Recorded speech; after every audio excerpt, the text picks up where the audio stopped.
श्रीपद्मनाभ पुरुषोत्तम वासुदेव वैकुण्ठ माधव जनार्दन चक्रपाणि श्रीवत्स सिंह शरणागत पारिजात श्रीवेङ्कटाचलपते तव सुप्रभातम्।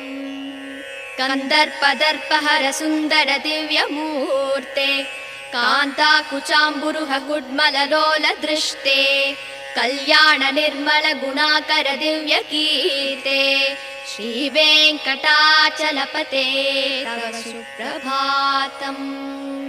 मीनाकृते कमलकोल नृसिंहवर्णिन् स्वामिन् परस्पत तपोधन रामचन्द्र शेषांस राम यदुनन्दन कल्किरूप श्रीवेङ्कटाचलपते तव सुप्रभातम्।